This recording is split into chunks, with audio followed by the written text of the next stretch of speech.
right now I'm going to just read a quote from Edward Mendell House and what he had to say in a private meeting with Woodrow Wilson, president between 1913 and 1921, from the private papers of Woodrow Wilson. Quote, "Very soon, every American will be required to register their biological property in a national system designed to keep track of the people, and that will operate under the ancient system of pledging. By such methodology, we can compel people to submit to our agenda, which will affect our security as chargeback for our fiat paper currency.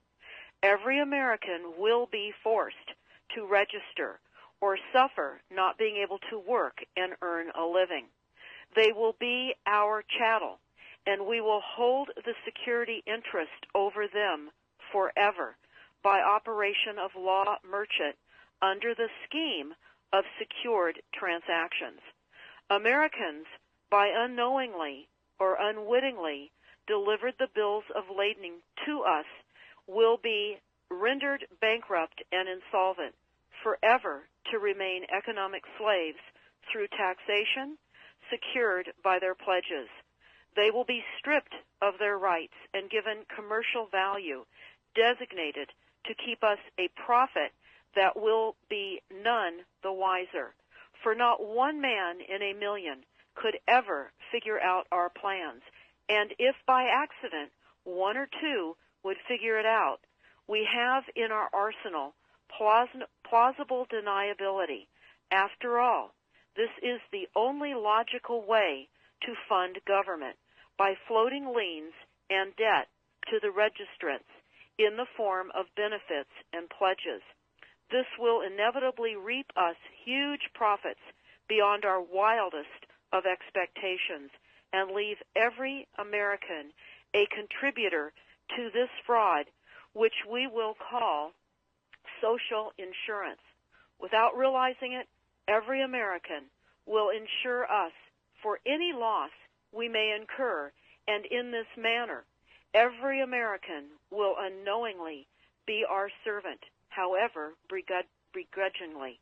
The people will become helpless, without any hope for their redemption, and we will employ the high office of the President as our dummy corporation to foment this plot against America.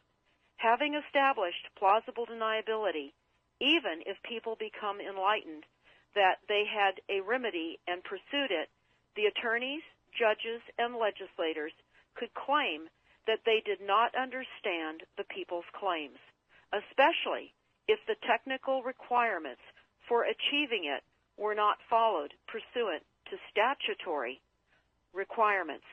Requiring the public schools to teach civics, government, and history classes out of federally approved, politically correct textbooks written by the publishing houses, owned by the owners of the Federal Reserve, would assure that the people would not discover the remedy for a long time, if ever.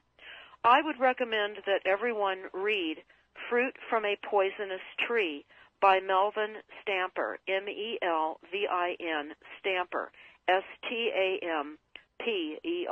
That is Fruit from a Poisonous Tree. This is out of Chapter 2 of Fruit from a Poisonous Tree.